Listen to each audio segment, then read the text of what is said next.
Dobar ден. Се наоѓаме во еден прекрасен двор на Трајче Илиевски домот со неговата сопруга Николинка, една прекрасна жена, медицинска сестра, посакувам што побрзо да отиде во пензија. Оваа фамилија има историја која што ние денеска сме седнати тука да ја раскаже Трајче, мојот драг пријател, еден од најактивните и најпопуларните фудбалери на времето во Брегалница, кој што има постигнато и најголеми успеси, додека тој играше за нашиот клуб, благодарејќи на неговиот татко, кој исто така се бавил со и рекреативно и професионално, да речеме, со спортот, помогнал многу за развојот на фудбалот. Него веќе имаме опишано во првата книга, а приказната за тоа како Трајче Илиевски постигна таков врвнев резултат во фудбалот со неговата генерација, ќе сакам да ја раскаже и да ни ја раскаже историјата од своето детство па се до моментот кога ќе ја заврши кариерата спортска и одењето во пензија. Повеќе. Хвала и добро дојдовте. Па види, јас сум Трајче Илиевски или сите ме знаат Трајката. Роден сум на 12 мај 1960 година во Делчево од татко Петар, мајка Олга. Мајка ми потекла од Радовиш. Татко ми од тука. Колку деца сте? Ние сме 3 деца, имам 5 сестри, Славица и Билјана. Они се постари. Постари, Славица е 54-та, Билјана е 56-та, Славица е во Скопје живее, Билјана е тука, во Делчево. Како го поминувавте детството? Да почнеме од тој период? Супер, па тука детството секој со фудбал. Тука немаше кеот, беше се со врби, со ливади и тука играхме фудбал. Горна, средна и долна нова. Тие беа 3 мали и стално си играхме фудбал. Друго немаше, одбојка, кошарка немаше тогаш услови. Да. Во старата куќа живеевте? Во старата куќа живеевме. Која година таа куќа е правена, отприлика? Таа е 92. 92. Тука. Да. А старата куќа? Она е 33-та некаде. 33. Да. 33-та. Сеќавате ли на првиот учител кој ви бил? Да, Методи. И оставили До четврто деление. Па супер, добар учител. Само ние тогаш бевме и многу деца. Може бевме и 30-40 деца. Од прво до четврто, да. Учехме во дека е сега Панорама и тамо учехме. И после горе во Климент еден период. Иначе основно имам во Ванчо Прке. Да, Николина Попчева им беше класна. Потоа завршив гимназија во Делчево, Методистски Брицо и потоа отидов на факултет. И го завршив земјоделски инженер, да, го завршив и меѓувреме се бавив и со спорт и таму и тука. Кога ви почна спортската кариера? Спортската 75-та као подмозок и веќе во 76 година ја почнав да играм за старите. Прва утакмица ми беше со Беласица за куп. Ме пуштија. Која генерација беа тие фудбалери во тоа време? Па тие беа постарите. Ване Буински, Миле Румич, Јовица, Чедо, да, Мичо, Пајо, Звонко Лазаревски. Кој беше голман? Па тогава беше, мисля дека... Дуовски, да не беше? Не, он е пред, он е постари таа генерација. Само Јовица беше од таа генерација, остана Славе да не Иване. Па Славе беше прво, тој ги има на сликите. Добро. Мирко Стојковски, исто, Мичо Качалијата. И со која генерација вие почнавте да играте фудбал? Па со таа генерација во младинската? Да. Па младинската со шефот Зоран, со се беаме генерација 60-та, 60-та, 61-та, 59-та, 58 тука бевме генерацијата. Да, сите таа генерација беа. Иначе, како старите кога почнав да играм, 76-та, 77-та, одевме на специјалистички преглед по Штип. Ја, Шефо Зоран и Фело. Ние бееме најмлади и мораше другите беа се во тука, во здравствениот дом, а ние одевме 2 години во Штип. Оти немавме 18 години. И тоа е тоа. Вие веќе играхте и во првата позиција. Во првата, од 77-ма. Почнав, веќе Тогаш во која стандардно лига беше Бригалница? регион бевме и 80 година влеговме во втора македонска лига тогаш, а 83 или втора во прва македонска. 82-83 веќе Да. влегувате во прва македонска Да, лига. македонска лига. А генерација Ја па успешна, најуспешна генерација, има на сликата, имаме и медали освоено за втора лига кога влеговме. Иначе имам настапено сигурно над 550 такмици за тој период, па сигурно над 300 гола имам дадено. Имам, се сеќавам во регионот, игравме со тие Негорци, Миравци, Доранско езеро, па давав им по 14-12 гола. Долни, бавон. имам дадено 5 гола на овие, Долни Подлук. Одев. Таму имам дадено 5 гола, 12-2 ги тепавме. И таа сезона се сеќавам 101 гол дадовме, а јас 50 дадов. Да. Сам, а другите 20 по 20 нешто Шефо и Фело. Зоран Христов. Сеќавате ли на тој состав кој што постигна најуравни резултати за градот Делчево? И па, Кои бевте во првиот состав? Голман? ево, Голман Димовски беше тоа, 80 година. Оњот? Он е прилепчанец, но живееше во Скопје, во Драчево. Добро. Потоа Благојчо Коларски играше таа генерација, Гиге, Потротише, Селтико, Чедо, Милеви Димлиски, Цули, Мичо, Качелијата, Фело, Стојковски, Трајче Тодоровски, Христов Зоран, Зонко Лазарски, Ване Буински, Пајо, па и јас и Ѓошевски од Скопје, од Фецију беше. Таа генерација која влеговме во втора македонска. Во втора македонска. Да. И потоа таа сличната генерација во прва влегов. Во прва. Да. И Само после се додадува некои... додадува се нови играчи, некои се откажуваше и така. Иначе да кажа за моето почнување во фудбалот, значи во Чешиново облачно почнав. Тогаш имаше една кавга меѓу тренерот, дали беше Слободан, со Ване Буински и Румич се скараа и Јакова млад вика ајде ќе играш ти. И ја почнав со халф, место Румич. Да. И длго време играв као халф, на десен, четворка, потоа осмица, полутка и на крајо слободен играч. Това ми од Киро, Шошерот. Доаѓаше до на сите задачи им дадеше, кога доаѓаше до мене вика, он си знае, вика, он е слободен играч. Но на мене не беше задача. Каде сакам там игра? Као центарфор фактички игра после на крај, при крајот. Сигурно со својата игра вие сте биле и актуелен во македонската Да. одбор се игра фудбал. Имаше ли заинтересирани некои екипи за да можете да Па имаше, требаше во втора лига Брегалница. Да. Тоаш беше тренер Беара. Да. И имахме состанок во комитетот, дојде лично човекот, требаше замена едно 3-4 играчи од Брегалница за мене, ама не успеавме таа реализација, татко ми не даде Да. и мајка ми даваше, татко да. А бехте ли веќе вработени во Југотутун или бехте студент? Студент, тоа беше давно. Мислив 87, тоа е пред 87. Додека играхте фудбал за Брегалница, вие сте били мислам активен како играч во студентските денови.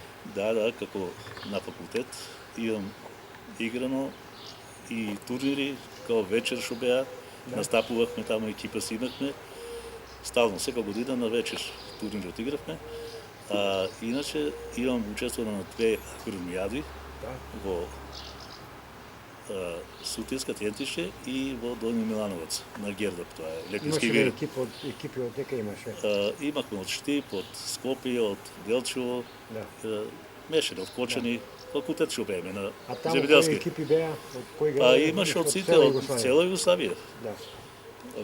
И тоа е што имаме успех на сите тие, второ место освоивме ние, Да. фудбал.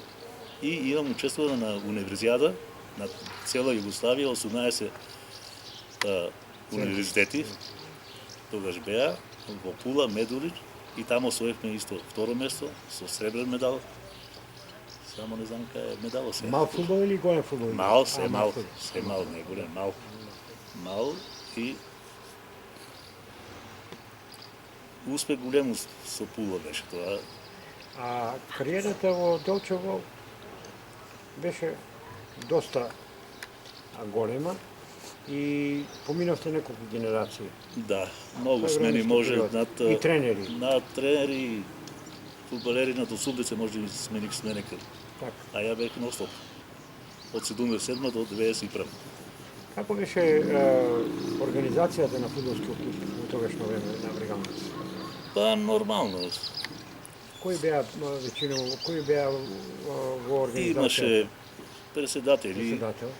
обовезно се имаше домаќини, Кои беа одржувачи. председатели во ваше време? Па беше малце и Дуовски, Игнат, после беше и Атанас на автобуска директор што беше, како презиме не знам. Колката Шебеко беше председател. Па Кире? Кире, не, он не беше многу, он беше као организатор повеќе. организатор. Бананата Балдува, прости. И тоа е, имам смено исто, сигурно на 10 тренера. Толку имам исто некаде. Сеќавате ли се на која утакмица имала најголем број на навивачи? Не, се, ама Или имаше доста стално, недела беше као празник за фудбал во Делчево, па имаше по 1000 публика, некогаш се собирааше. Цело време играхте на тој Да, стадион? на цело време. Тука не сте играли? Не. Цело време на Новио. Да се умешаме, мислам дека најмногу имаше на Брегалница Балкан Сток Комерц 1-0 за Брегалница. Може, И се сеќавате сигурно. не на тоа. се. Иначе имам дадено и 5 гола од корнер. Тоа на Напредок, Охрид, на Саса и 2 на иста утакмица на Балкан. И тоа на од внатрешен фелш и надворешен фелш, што е најинтересно и се зададол гол. Завршувате факултет и Факултетот го завршувам, се запослувате? се запослувам во Југотутун, Да. тогаш. Ама уште сте не сте мажи, не сте жени. Баш кога се запослив Да. и тогаш се оши. Кој период е тоа? Септември, 20 Септември. септември свадбата ни беше, Да. 87. А јас дека на 5 јануар 87 тргнав на работа. И потоа отидов и во војска одма во декември. Ајде малку да ми раскажете како се одлучите да се ожените. Вие сте спортиста. Па Ја како, не знам. па љубов, Колку време бевте со Николинка? па едно 3-4 години. И 4, да, те потврдува. дојде време да морате Па да се мораше жените. и Така. решив. Како беше на свадбата? Оти знам дека Весело, убаво, убаво, ама да. ти после свадбата на фудбал. Одма, Не ни заврши свадбата, вие кум- на фудбал. кум беше Душко Чимако и он беше загреан за тоа. Вика, ајде одиме да игравме со Брегалница, ама ја не играв, само идеме да гледам малци и па се вратив. Тоа беше На свадба. интересно, да, од свадбата. Значи- Иначе беше весела свадбата, Да, убав амбиент. убав амбиент, кум беше весел Да. и така. И колку време сте веќе у брак со Николинка? 87 кој да е 20, 40 веќе нека 37 години. така ќе 37. 37. 37 години во брак. Во брак, две деца. Две деца, Која година се родени децата? 90-та, керката е 90-та, синот е 94-та. Они се веќе возрастни, Возраст завршени. е завршено, синот заврши електро, Така е. керката информатика во Штип, работи синот во Телелинк, една фирма бугарска, Така. и добро, му иде таму, керката па работи за една фирма холандска, овон тоа. Да. Супер. Кога се одлучивте да ја направите куќата? Па куќата малце, уште 84-та, 5-та почнавме, ама немаше Да. средства доволно со кредити с тие. Татко ми мала плата, мајка ми беше домакинка. И тоа е тоа, и полека се градеше. Али важно се изградите. Која година се селите во куќата? 90 И втора или какво беше? 92. Горан се роди тук 94. Синот. Сега малко да ми разкажете за периода додека сте биле фамилиарен човек, како сте можели да дојдете на работа и фамилија да издржавате и да се бавите со спортот? Не имаше ли Па проблеми? види, немаше. Футбол секој беа ослободен од раководството во монополо, кога се играше нарочито во среда, некојаш имахме и во среда, али недела беше вечина утакмиците и се одат. Издржував некој. Фамилија да се привикне на тој живот? Да, па мораше. Одсутен секоја недела, втора. Иначе имам играно многу градове, села во Македонија. Само немам настапено во Дебар, Ресен и Криоплан. И Македонски Брод. Да. У друго место секаде имам настапено. И села завршил во источниот дел. Додека бевте фамилиарен човек, имаше ли можност да идете некаде на друго место да играте? Па тоа беше Брегалница требаше и еден период имаше и во Беласца требаше, кога беше втора лига. Ама таму послабо, тие беа позаинтересирани Брегалница.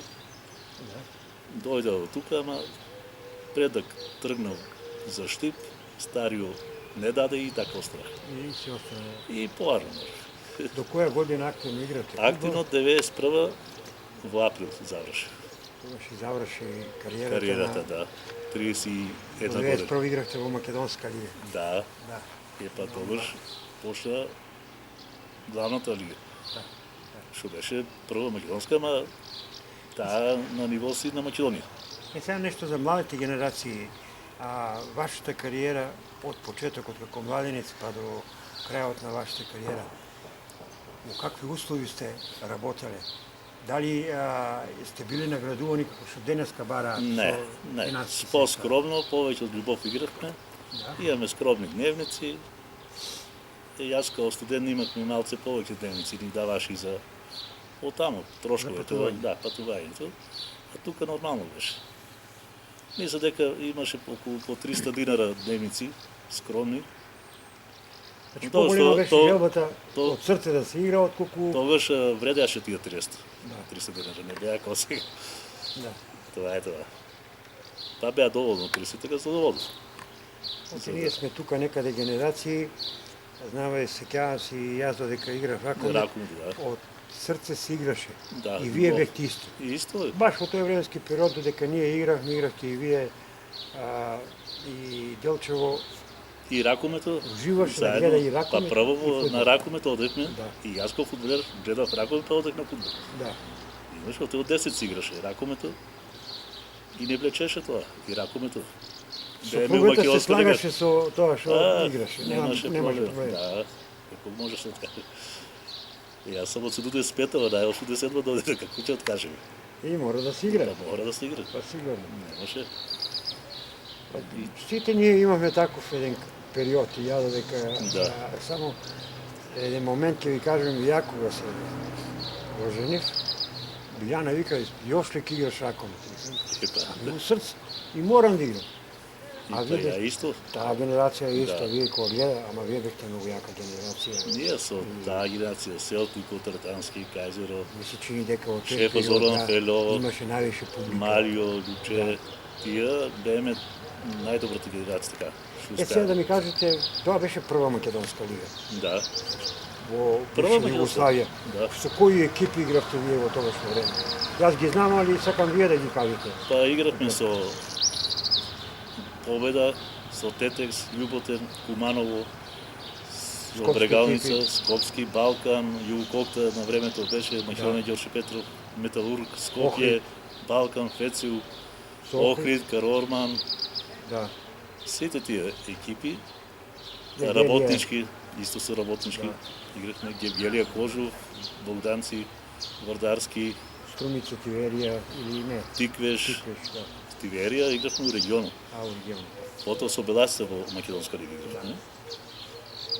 Саса, Малеш, Осогово, сите тие екипи. Се сеќавам на еден временски период Силекс исто. паузиравте заради повреда. Да. Може да не подсетите во кој временски период тоа? Тоа е 89-та година, На која утакмица се чуваш? па не е утакмица, тоа паднав од терасата. Аха. И од 29 август до октомври бев во постелот. Да. А имаше ли утакмици на кои што сакааше да ве повредат? Просто речем идеаше на тоа. Па да ве имаше тие од Кожух на Родише, од Богданци, имаше многу лоши играчи, као Кароколев и идеаше на остро. Тогаш играш остро, не како сега. Да. Тоа немаше заштита. И одзаде фаули и секој. Ама се чупах. Имах ја добри ѓонове пијаниски и се пазех. Имаше период кога вие на некој начин како символ на градот имаше и спортисти на градот Делчево. Бевте ли Да, прогласувани за спортисти на Делчево? Една година бех четврто место, една прво место. Кога бех малце Помлад. не, не млад, ама после 80 години, после 80 Да. прво место. А помлад четврто место бех. И така. Имаш. Има ли разлика помеѓу денешниот фудбал, конкретно разговараме за Делчево, што го играат фудбалот денешните делчевци и фудбалот вие што се го играат? Па има разлика. Делчево, Конкретно постарите земено, ли? како град, како играчи, како мотивација, како стимул, како екипа заеднички, во еден заеднички дух. за тоа Да, сите разговараме. бевме сложни, другарство имаше, кај нас немаше проблеми, кавги немаше ништо. Секојаш кога и патувахме, со песно се браќавме, нарочито од Струга, од Охрид, од другите релации. Ве подсетувам за тоа што знам дека после Брегалница по распаѓањето на Југославија влезе во прва лига, Прва ама македонска, професионално прва, веќе да. беше.